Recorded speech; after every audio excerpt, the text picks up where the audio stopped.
destacado nas Escrituras, na Bíblia. Eu entendo que é um princípio interessante, que Deus às vezes levanta grandes homens ou grandes personagens no meio de famílias comuns, no meio de ambientes onde não existe por trás uma retaguarda familiar. Famílias pouco conhecidas, famílias sem expressão, mas diante desse cenário Deus pega e levanta um homem, Deus levanta uma mulher. Eu creio que muito mais importante do que Num, pai de Josué, fez, foi quem ele gerou.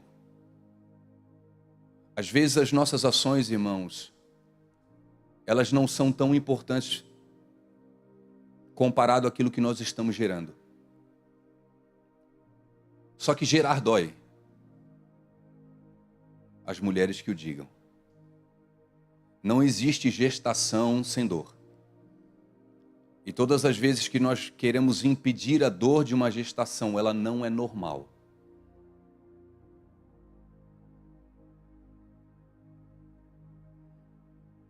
Deus, ele não depende de genealogia famosa. Mas o que Deus olha sempre é para um coração contrito, quebrantado, um coração humilde, um coração servo, um coração desejoso por Ele. Josué, ele foi servo e auxiliar de Moisés por muitos anos. Josué, ele aprendeu com Moisés observando. Josué, ele aprendeu com Moisés estando do lado. Eu creio, irmãos, que mesmo no Egito e depois nos anos de deserto, por muitos anos, Josué, ele estava servindo a Moisés, servindo a nação de Israel, servindo o povo e principalmente querendo a Deus sem nada em troca. Esse era o coração dele. Diz a Bíblia, se o Felipe ou o Romero puder colocar para mim lá Êxodo capítulo 33, verso 11. Diz assim a Bíblia: e falava o Senhor a Moisés face a face, como qualquer fala com o seu amigo. Depois tornava-se ao arraial. Mas o seu servidor, Josué, filho de Num, nunca se apartava do meio da tenda. Sabe o que acontecia várias vezes, irmãos? Josué entrava dentro ou melhor, Moisés entrava dentro da tenda para buscar o Senhor. E ele saía para resolver os problemas no meio do arraial. Quando ele saía, Josué entrava na tenda. Por que ele entrava na tenda? Porque a mesma presença que Moisés buscava, Josué também buscava. O líder era Moisés. Mas Josué estava buscando algo que o seu líder buscava. Josué poderia, em muitos momentos, o meu líder saiu, deixa eu ir atrás dele. Mas diz a Bíblia que ele não ia atrás de Moisés, mas ele ia atrás do Senhor. Ele ficava no meio da tenda. Josué não queria um lugar diante dos homens, mas ele queria um lugar diante de Deus. Josué, diz a Bíblia, que ele acompanhou Moisés na subida do Monte Sinai. Êxodo 24, verso 13. Diz que quando Moisés ele subiu sozinho com um homem chamado Josué. Não é à toa que Josué foi chamado.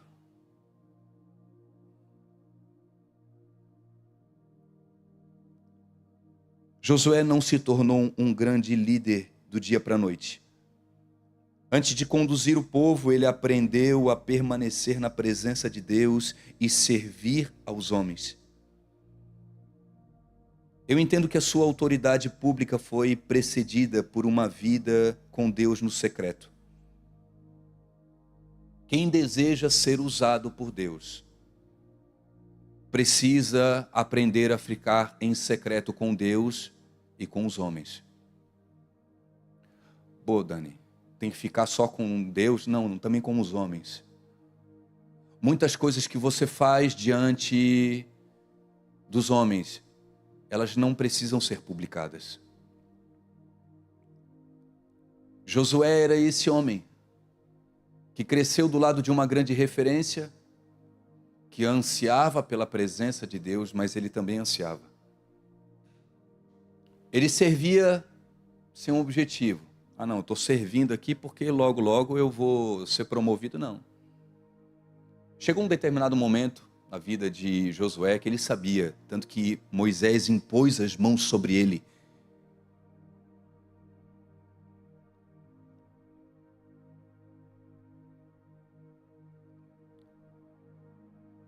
Deus, ele usou Moisés para libertar Israel do Egito. E Deus usou Josué para introduzir o povo de Israel à terra prometida, Canaã. E Deus, ele tem um propósito para cada um de nós. Qual era o propósito de Moisés? Arrancar a nação de Israel do Egito. Qual era o propósito de Josué? Introduzir essa nação à terra prometida. E eu te pergunto, querido, qual o propósito da sua vida? Dani, eu não sei o propósito. Quantos aqui são casados? Levanta a mão. O primeiro propósito é você cuidar bem dessa pessoa que está aí do seu lado. É um grande propósito. Talvez, depois de servir ao Senhor, o maior propósito. Ai, Dani, eu não sei pregar, eu não sei tocar, eu não sei fazer nada. É, meu irmão. O maior chamado teu, o maior propósito da sua vida é cuidar dessa pessoa que está aí do seu lado. Quem aqui é casado e tem filhos? Levanta a mão, tem filhos. Ah, Dani, eu não sei como é o propósito. Cuidar dos teus filhos. Instruí-los nos caminhos do Senhor. Introduzir eles a uma cultura sadia de forma bíblica. Ah, Dani, tudo bem, eu tenho cuidado da minha casa, tenho cuidado do meu casamento, tenho cuidado dos meus filhos, eu entendo que eu sirvo ao Senhor no meu trabalho, etc. Mas eu quero saber no ministério. Eu quero saber qual o meu propósito. Eu entendo que o propósito específico, ministerial, ele vai sendo revelado à medida que nós vamos caminhando em obediência e em busca ao Senhor. Você que iniciou uma caminhada cristã, talvez Deus possa revelar para você daqui a algum tempo. Dificilmente Deus revela a tempo, né? Mas às vezes pode acontecer. Você vai se tornar essa pessoa, assim como ele colocou no coração de José, assim como Davi, como muito menino, já recebeu a unção e ele não entendeu nada. Mas à medida que nós vamos caminhando, à medida que nós vamos servindo a homens, à medida que nós vamos buscando a Deus, os propósitos que Deus tem na nossa vida, eles vão ser revelados. E um propósito, querido, da parte do Senhor não especificamente acontece dentro de 4 paredes de uma igreja. Na verdade, você colocar um propósito de Deus em cima de 4 paredes, você está limitando o Senhor. Existem necessidades aqui, sim, mas as necessidades, particularmente, penso eu, são muito maiores lá fora. Se nós tivéssemos empresários que entendessem o seu propósito. Se nós entendêssemos, ou melhor, se os diretores de empresa entendessem o seu propósito. Se os médicos entendessem o seu propósito. Se os juízes entendessem o seu propósito, se os políticos entendessem o seu propósito, se os professores entendessem o seu propósito, talvez receberíamos maior revelação da parte do Senhor. Como eu disse, Moisés, ele teve um propósito em sua vida. Qual o propósito de Moisés? Tirar o povo por intermédio do Senhor, ou melhor, por intermédio de Moisés, Deus arranca a nação de Israel do Egito, da escravidão. Qual o propósito de Moisés? Introduzir essa mesma nação a uma promessa, a uma terra prometida, aquilo que Deus havia prometido para Abraão, Isaque e Jacó. Só que para nós entrarmos nesse lugar, queridos, no lugar da promessa, aquilo que Deus nos prometeu, aquilo que Deus falou que iria fazer conosco, aquilo que Deus falou que ia fazer através de nós. Assim como Josué, nós também temos alguns obstáculos. Em cima disso eu quero falar rapidamente. Às vezes nós pensamos que as bênçãos de Deus, as promessas de Deus, elas vêm enfeitadas com laço de presente. Não. Muitas vezes aquilo que Deus te prometeu, aquilo que Deus falou que ia fazer na tua vida, Marcelos, vem envolvido com gigantes, vem envolvido com dificuldades, vem envolvido com afrontas, vem envolvido com indiferença, vem envolvido com rejeição, vem envolvido com intriga, vem envolvido com dificuldade, com angústia. E eu não vou falar, irmãos, que são todas as vezes, mas talvez a maior parte das vezes, aquilo que Deus te prometeu, para que você entre nesse lugar que Deus te prometeu, aquilo que Deus falou que iria te entregar, vai ser necessário que você se esforce, para que você lute, que você enfrente desafios. Porque se não fosse assim, irmãos, Deus não iria te prometer. Deus não promete, Deus não tem promessas para filhos imaturos. Quem recebe, irmãos, presentinho é criança. Adulto, irmãos, recebe promessa, herança. E a herança você conquista. A herança você luta. Tem desafio. Tem horas que a gente pensa assim, Deus me prometeu isso, mas eu não aguento mais isso. Eu não suporto mais passar por isso. Não, Senhor, por favor. Aquilo que tu prometeu é demais, eu não quero.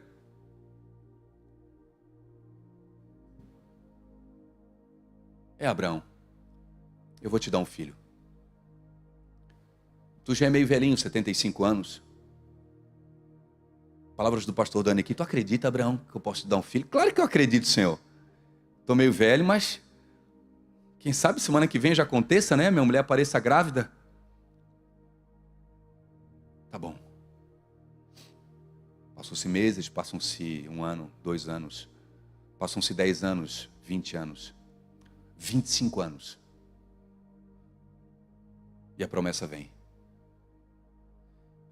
Imagine a cabeça de Abraão e de Sara.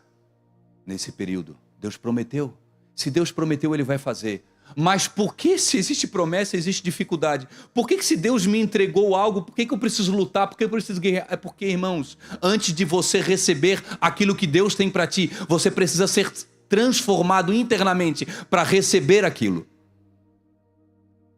As promessas de Deus não são promessas de homens, não são presentes de homens, são de Deus.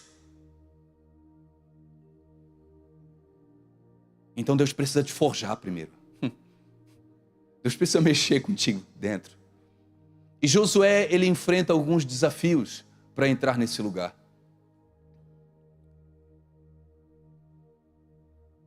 Nós temos promessas. Nós temos promessas, irmãos. E a Bíblia nos apresenta algumas promessas. A promessa da presença constante de Jesus.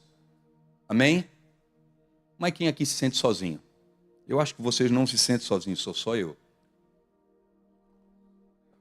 Eu acho que vocês não. Mas eu olho para a minha vida de vez em quando, irmãos, Deus, tu me abandonou. Por que é tão difícil, Pai? Por que é tão difícil entrar num lugar de promessa? Por que é tão difícil caminhar até se conquistar uma terra? Nós temos promessa da presença de Jesus, nós temos a promessa do Espírito Santo. E às vezes parece que nós estamos vazios, Jean. Você sente também vazio? Deus, eu estou seco. E certa vez eu estava orando ao Senhor e falei assim, Deus, eu estou tão vazio, eu estou tão vazio. Aí o Espírito Santo falou comigo assim, meu filho, agora tu estás sendo cheio, porque eu só posso encher algo vazio. Eu não posso encher ninguém cheio de si mesmo. Cheio de sonhos, cheio de projetos, cheio de metas. E irmãos, isso é bom. O problema é quando isso não tem nada a ver com os planos de Deus para a sua vida. Nós temos promessas de orações ouvidas. Nós temos promessa de paz. Nós temos a promessa da vida eterna.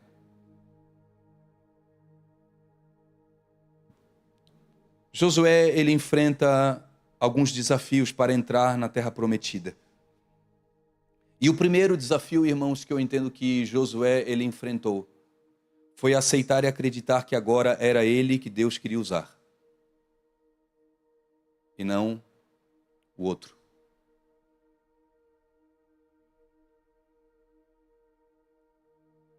Aceitar que agora Deus queria falar e usar ele, não mais Moisés, porque Moisés havia morrido. Eu entendo que Josué estava lidando com um sentimento que eu e você temos constantemente, um sentimento de incapacidade. Um sentimento de inferioridade e que, se ele não é controlado, é maléfico. Josué, ao aceitar e acreditar que Deus agora iria usar ele, provavelmente na sua mente ele ficava se comparando o tempo todo com Moisés. Ele olhava para o passado dele. Ele começou a olhar para a opinião dos outros. E se tem uma coisa, irmãos, que te atrapalha e que te impede de viver aquilo que Deus tem para a tua vida, é você começar a se comparar e você começar a ouvir a opinião dos outros, de todo mundo, e você se basear por essas opiniões. Se você está diretamente ligado à aprovação ou desaprovação das pessoas, irmãos, você não vai fazer nada diante de Deus. As pessoas que hoje te aplaudem, amanhã vão falar mal de ti. As pessoas hoje que te consideram um homem de Deus, amanhã vão falar que tu se perdeu no meio do caminho. E aí, diante desses conflitos, porque antes era ele que era usado, mas agora Deus quer me usar, Deus quer fazer por intermédio de mim, sou eu agora. Aí eu me comparo, eu começo a olhar na internet, eu vejo aquele cantor e eu não canto tão bem assim.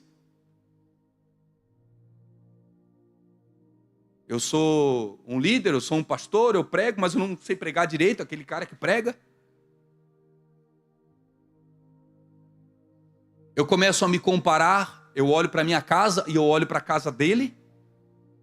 Eu olho para a família dele e dela. Eu olho para as postagens dela, dele. E ninguém posta desgraça, irmãos. E automaticamente a gente associa, se compara com a nossa vida e a gente fala assim, não, eu não. Não sou eu. Jamais eu.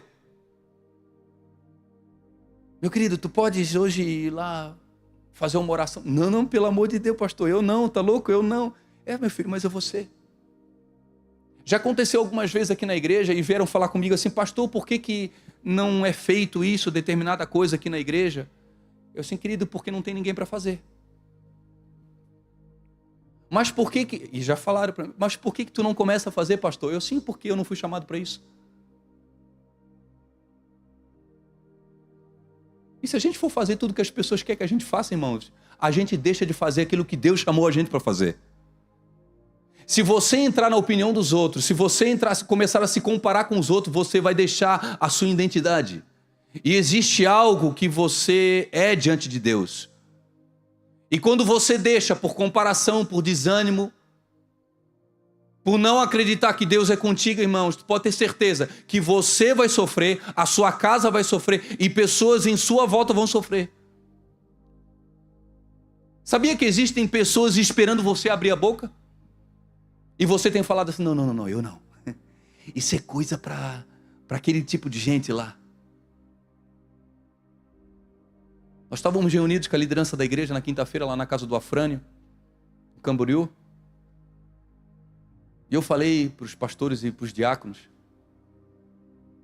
irmãos, vocês discipulam, vocês pastoreiam, vocês orientam a igreja, não sou eu somente.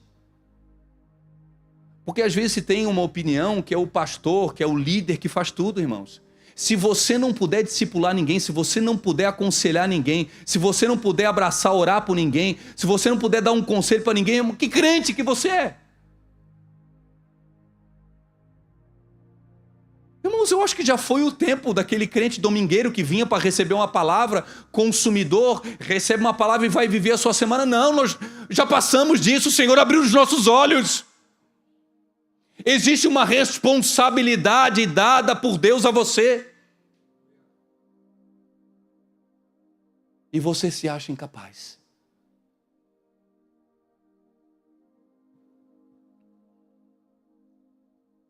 Josué capítulo 1. Deus ele fala com Josué o seguinte: Josué, Moisés, o meu servo, é morto. Quando nós lemos isso, não tem o tom da voz de Deus. Mas sabe o que eu penso, irmãos? Sabe o que eu penso? É Deus pegando Josué pelas orelhinhas e chacoalhando assim: Josué, Moisés morreu, acorda, agora é você. Josué, para de depender de Moisés, Moisés se foi, já passou, agora é você, seja forte e corajoso. Tenha bom ânimo. Eu não, Senhor. É você, querido. É você. Quem aqui nasceu de novo? Não levante a mão, por favor. Quem aqui nasceu de novo e tem a vida eterna?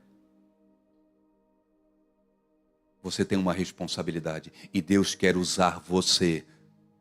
Deus quer usar a sua vida para que você pise no lugar da promessa, para que a sua família pise no lugar da promessa, para que você viva dias maravilhosos nessa terra. E pare de tirar a responsabilidade que foi colocada sobre você. Eu entendo que outra dificuldade que Josué teve para entrar na terra prometida foi preparar o povo para passar pelo Jordão. Para você entender,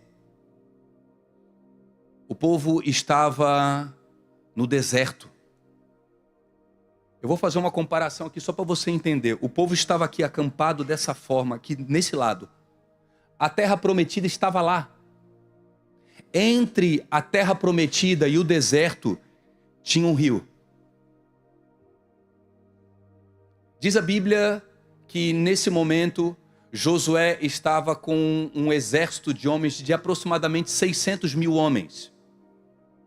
Então, eu quero acreditar, irmãos, que entre homens, as esposas desses soldados, os filhos desses soldados, tinha aproximadamente 2, 3 milhões de pessoas. Então, eles estavam no deserto, esperando para entrar na terra prometida. Deus havia prometido já um lugar, uma bênção para eles. Só que para eles entrarem nesse lugar, era necessário eles passarem por um rio. 3 milhões de pessoas, com animais, com tendas, com crianças. O Rio Jordão, na sua época normal, ele tinha uma profundidade de cerca de 2 a 3 metros. Só que diz a Bíblia, em Josué, capítulo 3, verso 15, que quando Deus abre o Rio Jordão, o rio ele transbordava nas suas ribanceiras. Quando o degelo das montanhas acontecia, fazia subir significativamente o rio. Então eu entendo, irmãos, segundo alguns estudiosos, que nesse momento, quando o povo estava passando pelo Rio Jordão, era um rio de aproximadamente 4 metros. Imagina, Tarso. Dá uma abraçada num rio de 4 metros. Tinha que chamar o Felipe, né, Lucas? Né? Tinha que chamar o Luiz ali. O que acontece? Eles tinham uma promessa para entrar naquele lugar, mas era necessário atravessar.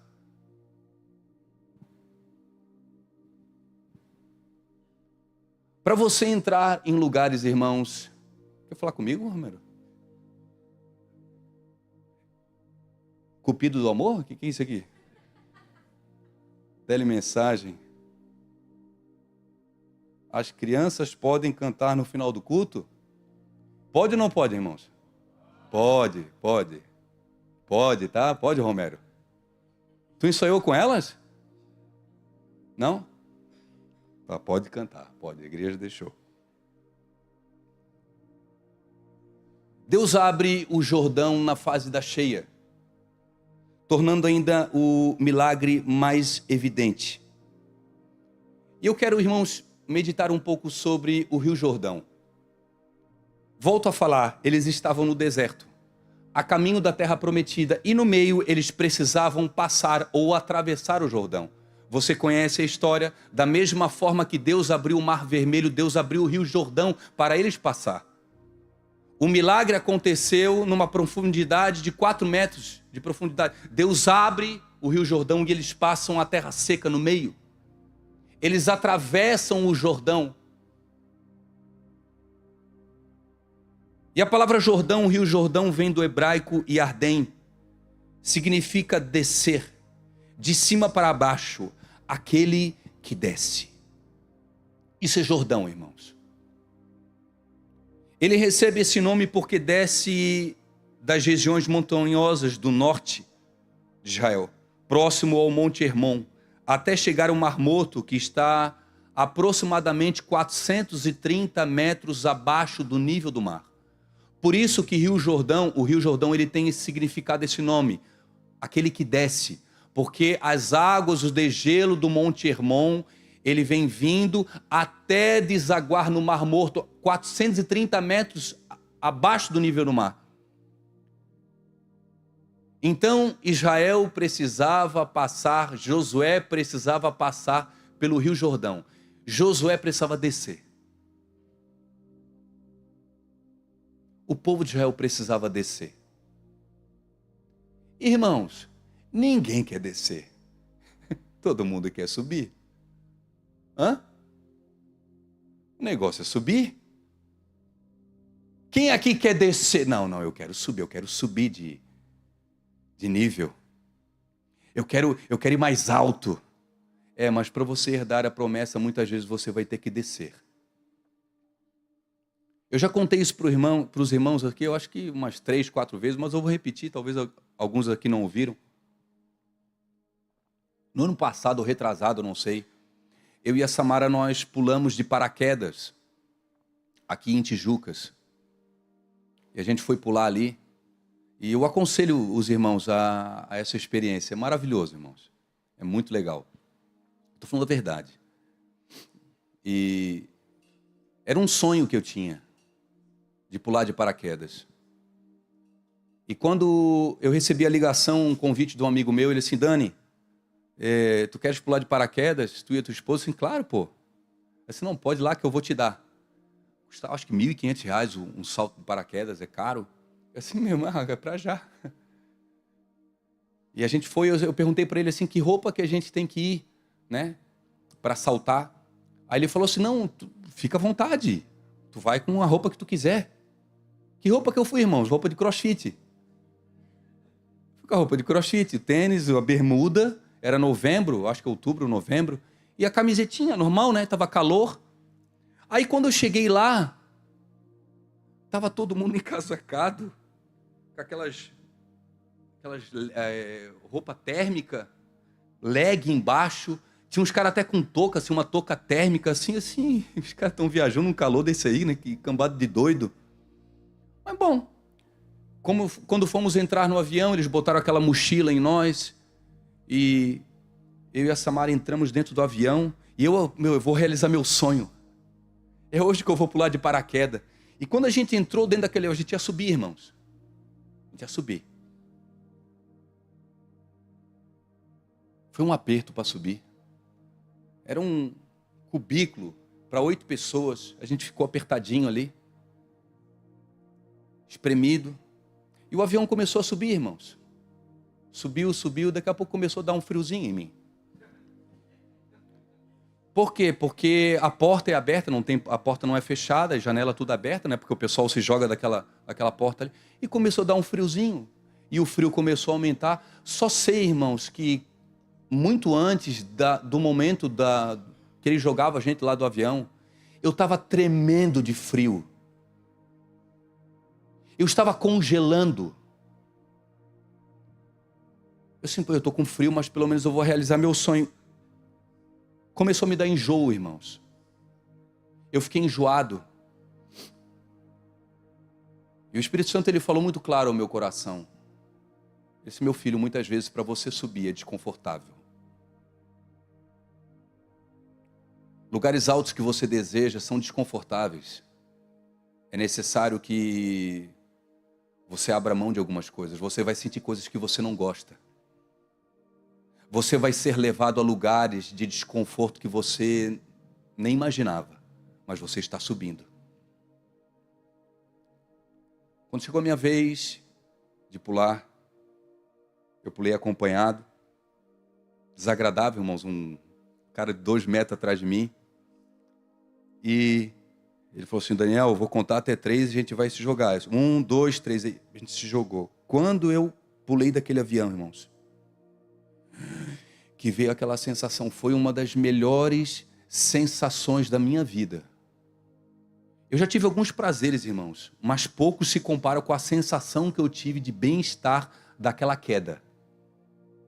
A sensação de liberdade, a sensação eu sou o dono do mundo. Meu Deus, eu olhava para aquela visão, para aquele lugar assim, meu Deus do céu, e eu sentindo aquele prazer. E quando o cara puxou a cordinha, que aquele paraquedas abriu, o Espírito Santo, irmãos, eu estou falando a verdade, o Espírito Santo ele falou comigo mais uma vez. Ele falou assim: meu filho, da mesma forma que há um desconforto para subir, há um prazer na queda. As pessoas muitas vezes elas estão em êxtase, mas elas não sabem que estão caindo. Muitos estão vibrando, estão vivendo coisas maravilhosas. Mas o chão espera eles. Se ninguém abrir o paraquedas, você vai morrer.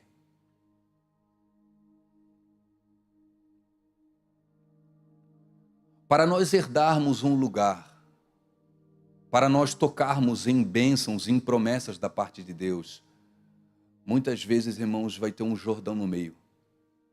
E você vai ter que descer.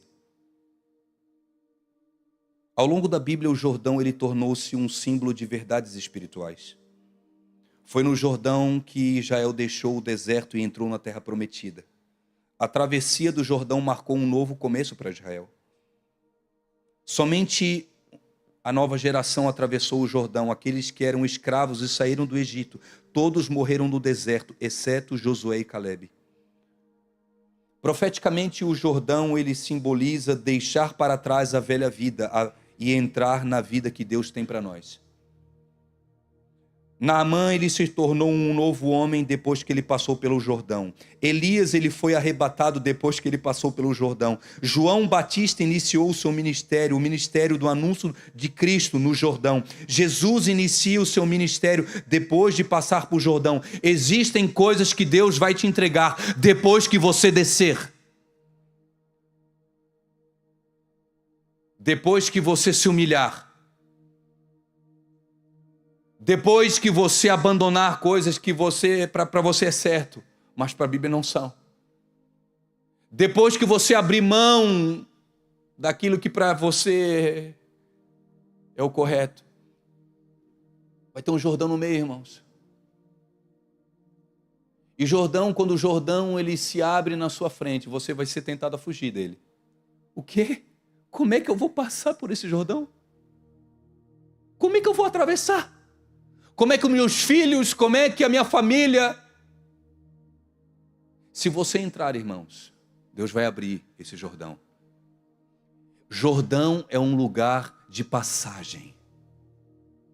Mas todos aqueles que foram libertos do Egito, antes de entrar num lugar de vida abundante que Deus tem, é necessário passar pelo Jordão, por uma descida. E descer ninguém quer, todo mundo quer subir. Mal se esquecem que para você ser lançado, é necessário primeiro que você seja recuado. Antes de você ser lançado, é necessário que você fique um tempo na aljava. Antes de você tocar em Canaã, é necessário que você passe pelo Jordão. Será que um Jordão tem se apresentado diante de você?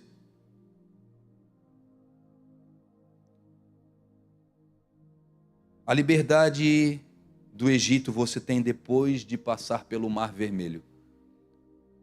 Você deixou de ser escravo e agora você é livre. Mas para você entrar no lugar que Deus tem para ti de abundância, é necessário que você atravesse o Jordão.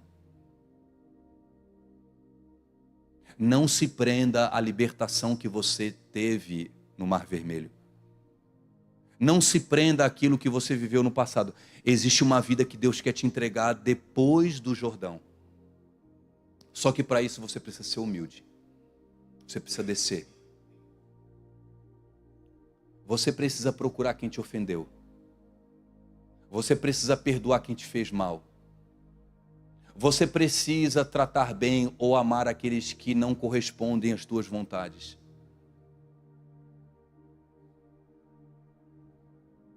E uma coisa que eu mais aprendo com Jesus Cristo, irmãos, e Jesus ele é esse ápice de humildade, de descida, porque ele desceu. Ele deixou a sua glória e veio até nós. O certo veio até o errado. Não foi o errado que procurou o certo veio atrás do errado. O que eu aprendo com Jesus, Jesus ele não fazia simplesmente aquilo que ele tinha desejo, ele fazia aquilo que o Pai mandava ele fazer.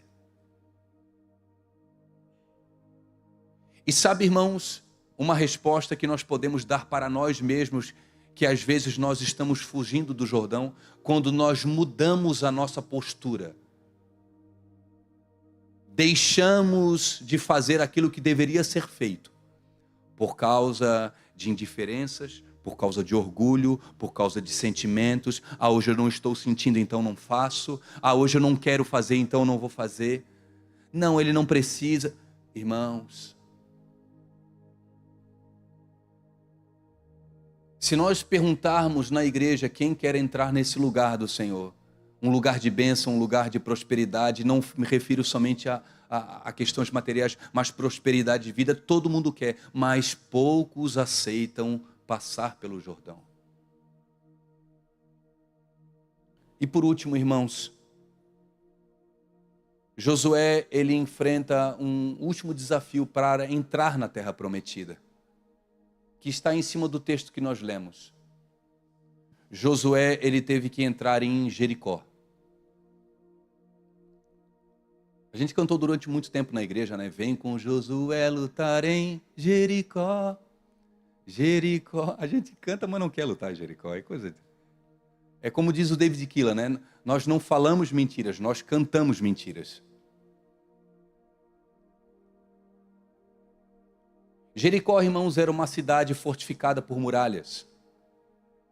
Essas muralhas, elas tinham de espessura cerca de 8 metros. Eu não sei quanto é que é 8 metros, irmãos. Eu sou bom aqui, mas não sei.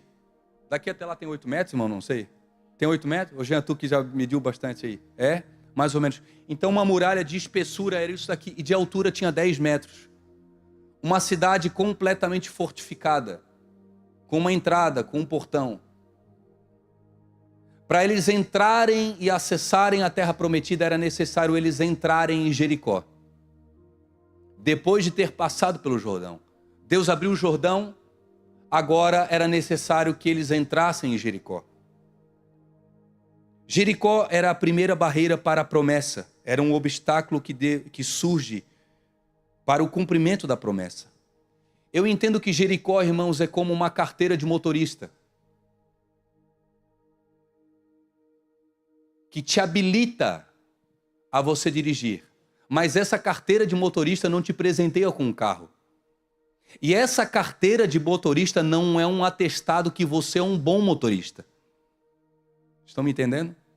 Jericó, irmãos, não era um presente de Deus com um carro. Jericó, se ela fosse destruída, era a habilitação para eles entrarem na terra prometida. Para eles conquistarem todas as cidades que Deus prometeu. Israel demorou cerca de 7 anos para conquistar todas as cidades. Só que para eles entrarem nesse lugar, era necessário eles entrarem em Jericó. Às vezes, Deus nos dá uma promessa. Ainda assim, nós precisamos enfrentar muralhas, desafios para tomar posse. É quando Deus te dá um filho. Deus te entregou um filho. Mas o filho dá um trabalhinho, não dá? Dá ou não dá, irmãos? Dá um pouquinho, né? O seno não tem trabalho nenhum, eu sei. Mas os filhos dão trabalho, irmãos. Os filhos, eles nos levam muitas vezes a um lugar de desconforto. Tirando o Bruno, a Bruna e o Ismael, eles estão lá atrás, né? O Caleb, irmãos, é praticamente um anjo, né?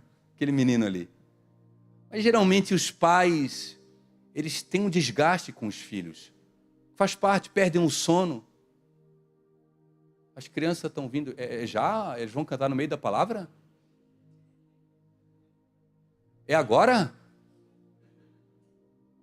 É depois, né? Amém? Então tá. Aí eu vou olhar ele chegando aí, irmãos. Eu não vou conseguir falar agora assim, todo mundo andando. Vamos sentar ali, né? Irmãos, eu tenho TDAH, eu não consigo assim falar assim com movimentação. Tenho dificuldade. Qual a música que vocês vão cantar? É surpresa? Então tá bom. Posso continuar falando? Pode, então tá bom. O que eu estava falando aqui, irmãos? Espera aí.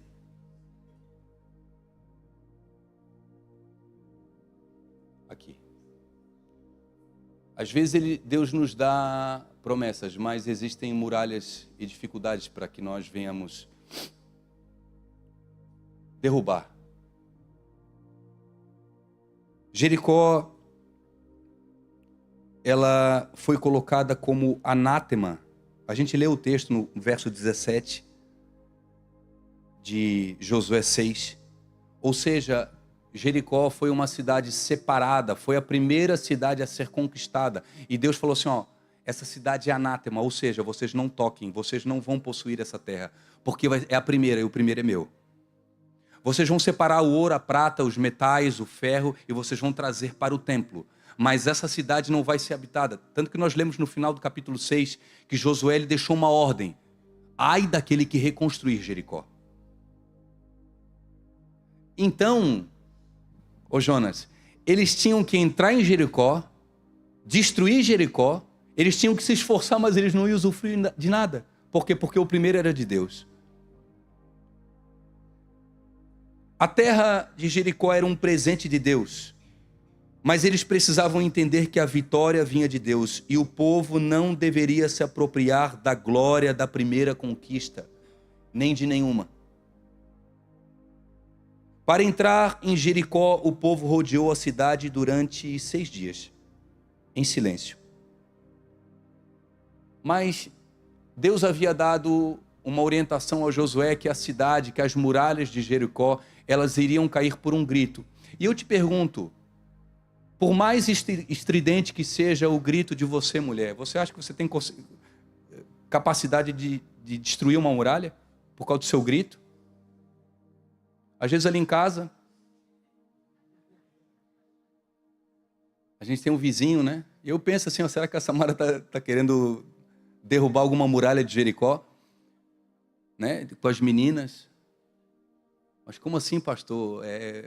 Vocês gritam? Sim, mas de vez em quando a gente dá uns gritos. Não de briga um com o outro, mas é falar alto mesmo. E diz a Bíblia que... E não me olhe com essa cara aí, você, como pode? Porque você também faz os negocinhos errados. Não vem com essa cara de santinho aí para mim, não. Não vem. Eu conheço muitos de vocês aí. O grito, irmãos, não é capaz de destruir uma muralha. E por que Deus pede o silêncio, sendo que a ordem era eles destruírem e derrubar uma muralha no grito? Incoerente, irmãos. Israel, vocês no 7º dia, vocês vão dar um grito. E quando vocês gritarem, a muralha vai abaixo.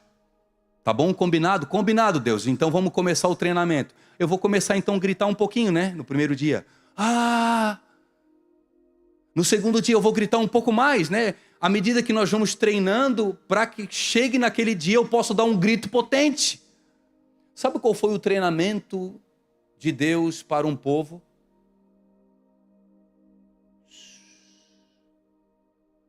Silêncio. As muralhas vão ser destruídas com um grito, mas o treinamento é em meio a um silêncio. E eu entendo, irmãos, que o treinamento de Deus muitas vezes não tem nada a ver com a palavra que Ele nos deu. Como assim, Dani? Deus manda Moisés falar com Faraó para libertar o povo de Israel. Moisés faz o seguinte: vai até Faraó e fala com ele para que ele liberte o meu povo. Moisés, recebendo a sua orientação, pensou o seguinte: cara, Deus me mandou ir até o Faraó. Eu vou falar com ele, se Deus mandou, ele vai falar que pode ir. Quando ele chega lá, diz a Bíblia que o mesmo Deus que mandou ele ir endurece o coração de Faraó para que eles não vão. É incoerente. Deus dá um sonho a José, 17 anos de idade, José do Egito.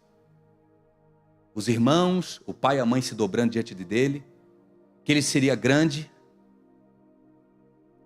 Poxa, se eu recebi isso da paz do Senhor, então, para eu ser grande, o que eu preciso? Como é que é o treinamento até se chegar a ser grande?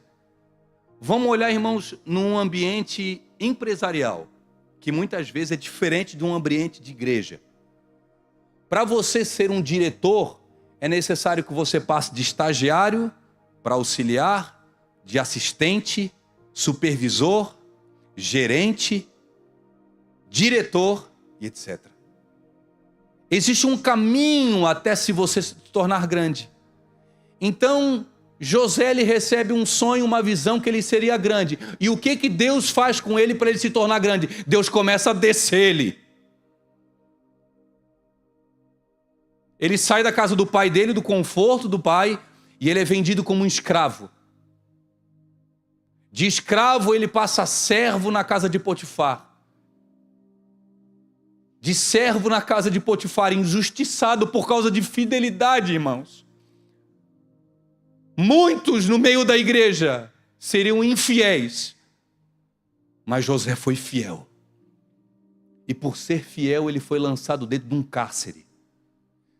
A visão que ele recebeu da parte de Deus era incoerente ao treinamento que Deus estava fazendo com ele. Davi, com 14, 15, 16 anos, recebe a unção de quê, irmãos? Rei de Israel. Oh, meu Deus, eu era pastor de ovelha. Agora Samuel veio na casa do meu pai e colocou óleo sobre a minha cabeça, eu sou rei. Agora eu sou pastor, agora eu sou líder. Bem-vindo, Davi. Vamos começar um processo de treinamento na sua vida. Você vai aprender agora o que é ser injustiçado.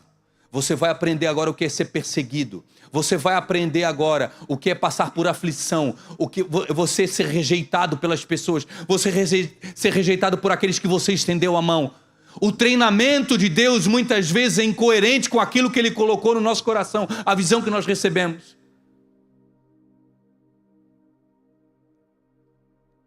Israel, no 7º dia vocês vão dar um grito e as muralhas vão ao chão. Tá certo, Deus, vamos começar o treinamento. 1º dia em silêncio, 2º dia em silêncio, 3º dia em silêncio, 6 dias sem falar nada. E diz a Bíblia que Josué deu uma ordem: ninguém fale nada, está proibido falar. Enquanto nós estamos 6 dias torneando Jericó. E por que Deus faz isso, irmãos? Tem que ter um porquê. Vocês lembram que os pais desses homens que entraram na terra prometida, por que eles morreram no deserto? Por quê, irmãos? Por murmuração. Graças a Deus não tem ninguém que reclama aqui na igreja, graças a Deus. Graças a Deus que não tem nenhum pessimista aqui, graças a Deus. Aqueles que morreram eram os pais daqueles que estavam entrando. Eu quero imaginar, irmãos, quando eles estavam no deserto, para entrar na terra prometida, diante do Jordão, a quantidade de reclamação que eles falaram. Mas como que nós vamos passar por esse Jordão? Deus nos trouxe até aqui. Mas por quê? Como é que eu vou pegar os meus animais? Como é que eu vou pegar os meus filhos? Como é que eu vou nadar num rio de 4 metros? Isso é incoerente. Josué, tu estás doido, Deus não está contigo, Josué. Deus fez mesmo assim. Mas quando chega diante de Jericó, Deus manda eles ficar quietos. Sabe por quê, irmãos? Porque para as muralhas serem derrubadas, elas não podem ser derrubadas, encharcadas de murmuração. Para que você entre no lugar que Deus tem para ti, é necessário que você feche a sua boca. Que você feche a sua boca. Sabe por que existem pessoas, e muitos de nós não entramos em lugares ainda que Deus tem para nós, porque nós estamos falando o que não deve. Irmãos, numa igreja grande a gente não consegue, Pedro, a gente não consegue saber de tudo, mas numa igreja pequena a gente sabe das coisas.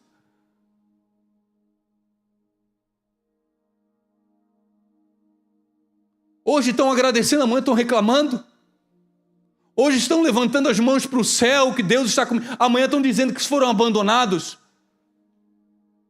Por que que Deus estava calando a nação de Israel? Porque Deus queria arrancar a murmuração de dentro deles. E a única forma de Deus calar a murmuração de dentro de um homem é calando ele. Quantos lembram aqui de Zacarias, pai de João Batista? Um sacerdote, o Elton. Sumo sacerdote. E quando um anjo vem falar para ele que ele teria um filho, o que acontece com Zacarias? Ele duvida, e eu entendo que de certa forma as palavras dele soaram como murmuração diante de Deus. Aí o que Deus faz com ele? O que o anjo fez com ele?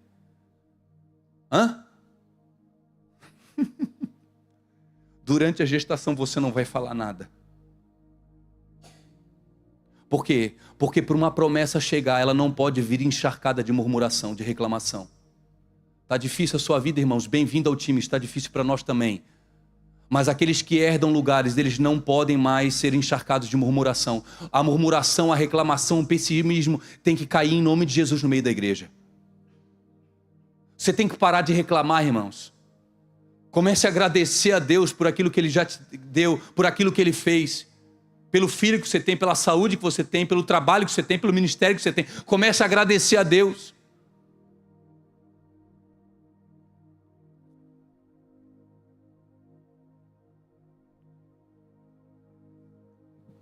Deus estava ensinando essa geração a depender dEle. Deus pede para que eles venham se calar. Eu encerro. Porque eu entendo, irmãos, que no primeiro dia, eles rodeando a terra, se a boca deles estivessem aberta, eles tivessem liberdade de falar, eles iriam falar: Josué, 10 metros de altura, a gente está sem escada. Josué, o muro tem espessura de 8 metros, como é que a gente vai passar, como é que a gente vai furar isso aí? Tu está louco, Josué? Tudo bem, porque é assim que os murmuradores eles fazem. Abrir um rio, até tudo bem. Mas como é que a gente vai entrar dentro de uma área fortificada? Como se abrir um rio fosse pouco. Como se fosse pouco aquilo que Deus já fez na tua vida, meu irmão. Como se já fosse pouco aquilo que Deus já te livrou, aquilo que Deus concedeu. Tantas lágrimas que Deus enxugou de você e você te esqueceu. Existem jordões que Deus abriu, você se esqueceu. E hoje existe uma muralha diante de você. E se Deus não fechar a tua boca, você vai reclamar. Você vai murmurar. Quantas e quantas vezes, irmãos, a minha esposa chega diante de mim assim: Dani, por que tu estás quieto? E eu falo para ela assim: Samara, se eu abrir a boca eu vou reclamar. Mas fala comigo, assim, querida, se eu falar contigo agora, eu vou falar o que eu não devo. Me deixa quieto aqui. E não estamos brigados, não tem nada, irmãos. É só aquele sentimento, aquele gosto de morte dentro de si, aquele sentimento ruim, aquelas angústias, aqueles sentimentos desfavoráveis, que você tem vontade de largar tudo, de desistir de tudo. E se a tua boca está aberta, a primeira pessoa que chegar perto de você, você vai reclamar. Samara, por favor, me deixa quietinho aqui. Se eu abrir a minha boca, eu vou falar que Deus não me deu corda para subir esse muro. Se eu abrir a minha boca, eu vou falar como é que eu vou furar essa superfície. Eu não... Me deixa quieto. O treinamento de Deus, muitas vezes, ele é diferente da visão e da ordem que Deus deu para você vencer esse obstáculo. Josué, as muralhas serão destruídas com um grito, mas o treinamento será em meio ao silêncio.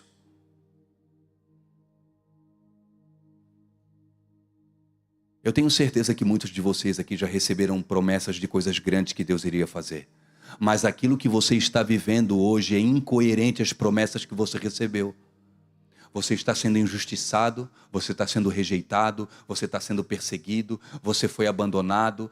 A vida que você tem hoje não condiz. Nós recebemos palavras, irmãos, quando nós iniciamos o ministério aqui. Ou melhor, quando assumimos. E quanta coisa boa a gente ouviu, né, Samara? Meu Deus do céu, está tudo anotado lá, irmãos. Só que eu olho para a minha vida hoje, é completamente incoerente, é diferente daquilo que Deus prometeu. E eu sou tentado, irmãos, de verdade, a às vezes desanimar, parar. Pastor, tu já pensou em desistir praticamente todos os dias, irmãos? Tu já pensou em largar o ministério quase todas as semanas?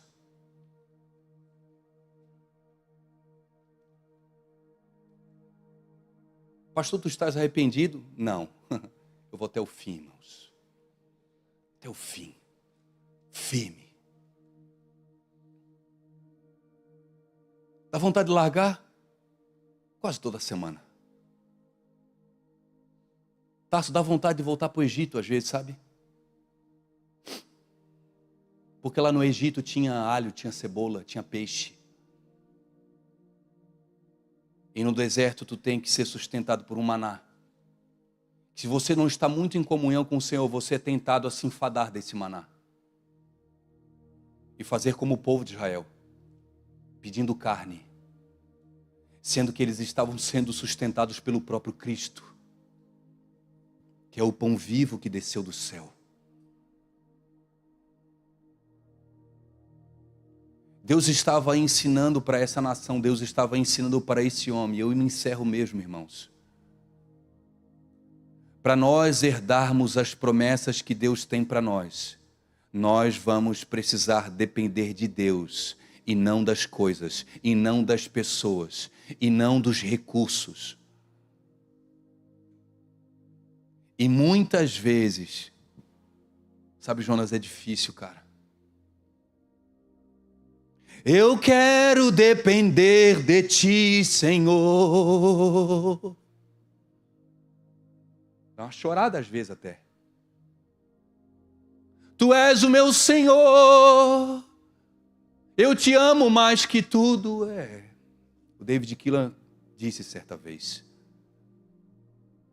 Os crentes, eles não falam mentiras, eles cantam mentiras. Uma das coisas mais difíceis para um homem e para uma mulher é depender de Deus.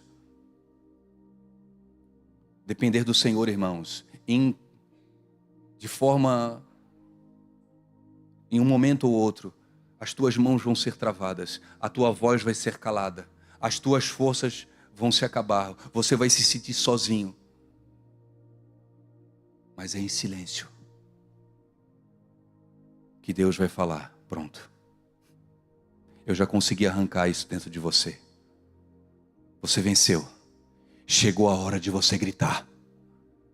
E agora você vai abrir a sua boca. E quando você falar, essa muralha vai cair. Você venceu. Josué, Israel, para mim é muito mais fácil destruir uma muralha do que arrancar murmuração dentro de você, do que arrancar o Egito de dentro de você. Para mim é fácil, Josué, abrir o Rio Jordão. O difícil é vocês descerem, vocês se humilharem. Para mim é fácil eu abrir o Mar Vermelho, ô Moisés. O difícil é tirar essa escravidão dentro de vocês. Arrancar vocês de uma geografia é fácil para mim. Eu faço isso com um estalar de dedos. O difícil é arrancar essa geografia de dentro de vocês, Moisés.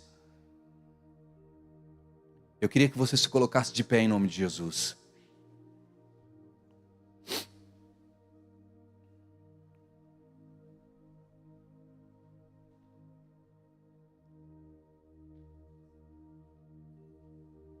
Diz a Bíblia que no 7º dia, eles deram 7 voltas. E eles deram um grito. E quando eles gritaram, as muralhas caíram. Sabe o que eu penso, irmãos? É o que eu penso. O que destruiu as muralhas, o que derrubou as muralhas não foi o grito do 7º dia. Mas foi o silêncio dos 6. O que vai fazer você conquistar a terra prometida não é a força da sua voz, mas é o quanto você depende, o quanto você se humilha, o quanto você se dobra diante daquilo que Deus está ordenando. O que fez esses homens entrarem nesse lugar foi eles obedecerem a uma ordem do Senhor. E para aquelas pessoas que têm um temperamento mais pacato, né, o fleumático, né? O fleumático ele é mais paradão, né, Samara? É mais fácil ficar quieto, mais passivo. Mas, irmãos, para colérico, sanguíneo, tu ficar sem falar nada, tu ficar quietinho, é praticamente impossível. É impossível. Antaço, por que está rindo para mim, cara? Por que está rindo? E Deus está mandando a gente se calar, sendo que a gente está explodindo para falar. Só que as conquistas, elas não virão pela nossa voz, mas virão pelo nosso silêncio, obediência e descida e submissão. Que Deus, em nome de Jesus, essa semana, Deus, Ele te traga clareza diante dos Jordãos que Ele colocou na sua frente. Que você não fuja mais desse Jordão. Não foge. O Jordão, irmãos, é uma passagem. Se você não passar no Jordão, você vai ficar do outro lado. Você já é livre, mas você não entrou na terra prometida. E existem pessoas que se contentam em sair do Egito. Existem pessoas contentes. Não, eu já não sou mais escravo, mas você está no deserto, irmãos. Deus não tem um deserto para você, o deserto é passagem, Jordão é passagem. Deus tem uma terra abundante para você. E eu quero deixar muito bem clara a colocação que eu estou falando. Eu não sou o cara da teologia da prosperidade, irmãos, que nós vamos colher e viver o melhor dessa terra. Eu não sou partidário a isso, irmãos. Eu sou partidário que muitas vezes nós viveremos dias difíceis, mas com paz e prosperidade dentro do nosso coração. Na nossa vida simples nós teremos prosperidade. Na nossa casa nós teremos proteção. O cerco está estourando lá fora. Mas no umbral da nossa casa tem sangue, irmãos. E ali não entra.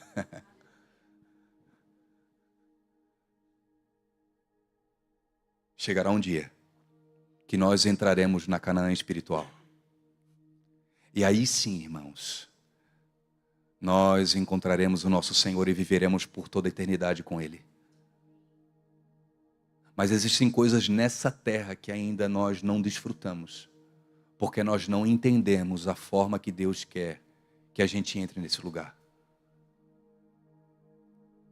Fecha os teus olhos em nome de Jesus.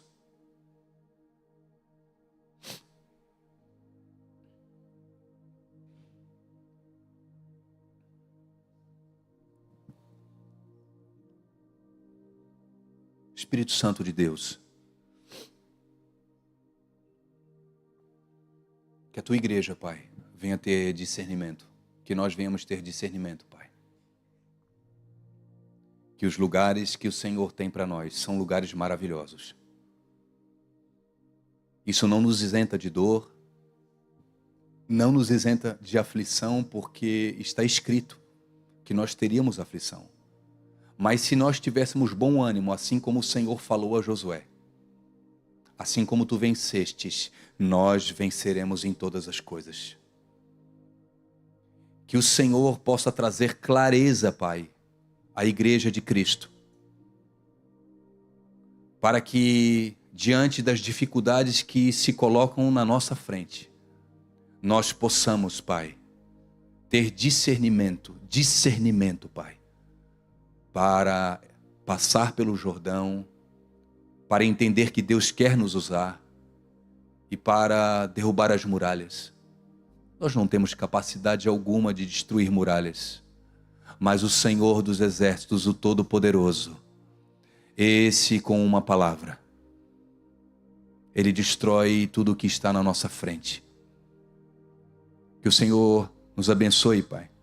Que o Senhor esteja abençoando a semana da igreja e que possamos estar, Senhor, diante da Tua presença com essa palavra no nosso coração, em nome de Jesus. Amém. Amém, queridos? Você pode se assentar em nome de Jesus. Vem aqui, Isma. Glória a Deus.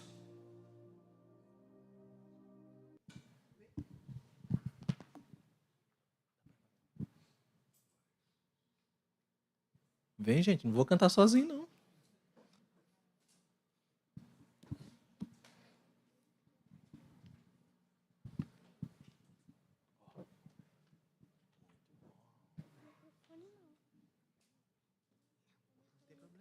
Não quero microfone. Não quer, não? Então tá bom. Vai cantar sem microfone? Então tá. Quer o microfone? Quer? Quer o microfone?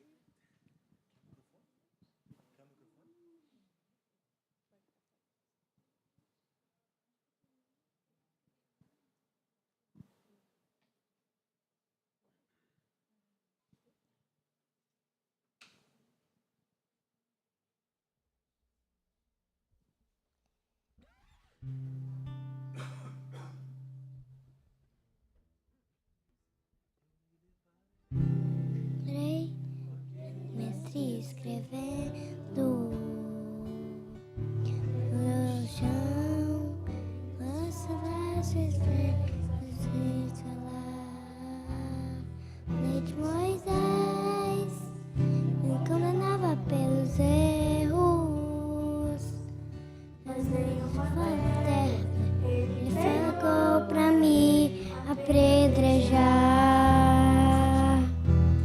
Eu só tinha os meus pecados pra lhe oferecer, mas mesmo assim me amou, mas mesmo assim me amou. Deus atrás de ti não quer quem nunca pecou. Ele me perdoou, Ele me perdoou. Sua irresistível graça me alcançou. Quem é esse que era sem pecado e não me condenou? Lugar de amor, de vida me ofertou, e o Cordeiro que por mim se entregou, e os meus pecados levou. Que eu não te troco por nada, não há espaço pra mais nada. Todo vazio que havia em mim, hoje é sua morada. Eu não a buscava, nem nada me condenava.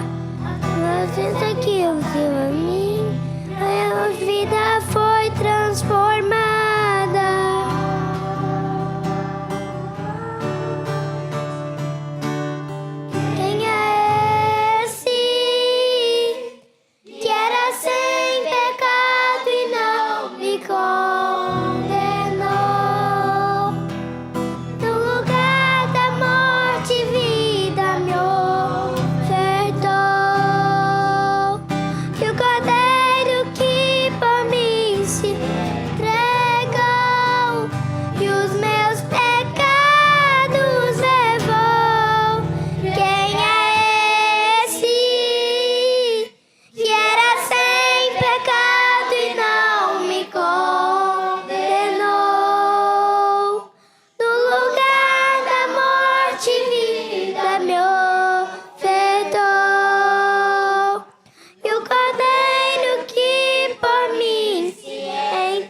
Posso encerrar?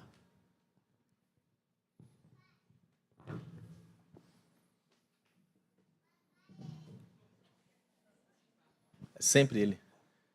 Vamos orar, irmãos. É muito legal ver as crianças assim. Eu fui criado assim na Igreja Batista, lá em Xerém, Duque de Caxias, no Rio de Janeiro. Desde moleque. Vem. Sendo incentivado pelo meu pai. E é muito bom incentivar as crianças. Quer orar? Não. Não. Então vamos orar pela igreja, tá bom? Senhor Deus, nós te louvamos, Senhor. Somos gratos a Ti pelos nossos filhos, nossos netos, Pai. Continue dando saúde para eles, que eles possam ser guiados, Senhor, pela Tua palavra, pela Tua presença, e serem homens e mulheres de Deus para a glória e para o louvor do Teu nome. Leva a Tua igreja em paz, Senhor. Leva os irmãos, a sua família, proteja, guarde, livre de todo mal. E a palavra, Senhor, que foi ministrada nessa noite possa penetrar nossa alma, ao nosso espírito, Senhor, e ministrar ao nosso coração, para a glória e para o louvor do Teu santo nome. Em nome de Jesus, amém. E vai em paz, em nome de Jesus. Amém. Amém. Aê.